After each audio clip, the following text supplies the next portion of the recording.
Champions ట్రోఫీకి ముందు సన్నాహకంగా స్వదేశంలో ఇంగ్లాండ్తో జరుగుతున్న వన్డే సిరీస్లో టీమిండియా చేస్తున్న ప్రయోగాలతో తుది కూర్పులో గందరగోళం నెలకొంది. రెండో వన్డేతో సారథి రోహిత్ ఫామ్ అందుకోగా ప్రతిష్టాత్మక టోర్నీ ముందు కోహ్లీ కూడా భారీ ఇన్నింగ్స్ బాధేస్తే భారత అభిమానుల బెంగ తీరినట్టే అవుతుంది. కానీ ఇప్పుడు దీనికంటే ఆందోళన కలిగిస్తున్న అంశం 5వ స్థానంలో ఎవరిని ఆడించాలి అనేదే. వన్డే ప్రపంచ కప్లో ఈ స్థానంలో బ్యాటింగ్కు వచ్చి నిలకడగా ఆడిన కేఎల్ రాహుల్ను కాదని ఇంగ్లాండ్ సిరీస్లో కోచ్ గౌతమ్ గంభీర్ అక్షర్ పటేల్ను బ్యాటింగ్ ఆర్డర్లో ప్రమోట్ చేసి 5వ స్థానంలో ఆడిస్తున్నాడు.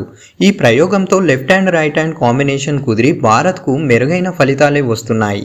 గత 2 మ్యాచ్లలో అక్షర్ 52-41 అంచనాలకు మించి రాణించాడు.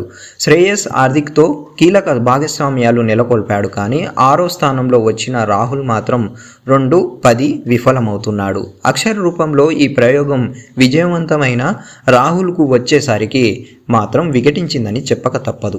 ఎందుకంటే రాహుల్కు 5లో మంచి రికార్డు ఉంది. రాహుల్ వన్డే కెరియర్లో 79 మ్యాచ్లు ఆడి 2863 పరుగులు చేస్తే అందులో నెంబర్ 5లో 30 ఇన్నింగ్స్లు ఆడి 1259 రన్స్ సాధించాడు. ఈ క్రమంలో అతడి సగటు 60గా నమోదు కాగా 2 శతకాలు 10 అర్ధశతకాలు చేశాడు. వన్డే వరల్డ్ కప్లో అతడు 5వ స్థానంలో బ్యాటింగ్కు వచ్చి 450 పరుగులు చేసి జట్టు విజయాల్లో కీలక పాత్ర పోషించాడు.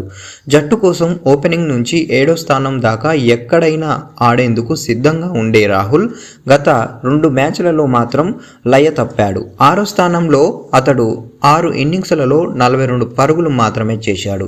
గంభీర్ టీం మేనేజ్మెంట్ నిర్ణయంపై రవిశాస్త్రి, కృష్ణమాచారి, శ్రీకాంత్ వంటి సీనియర్లు బహిరంగానే పెదవి విప్పుతున్నారు. రాహుల్ పరిస్థితిని చూస్తుంటే బాధగా ఉంది. ప్రయోగాలను పక్కన పెట్టి అతడిని 5వ స్థానంలో కొనసాగిస్తే భారత్కు మంచిదని అభిప్రాయపడుతున్నారు వాళ్ళు.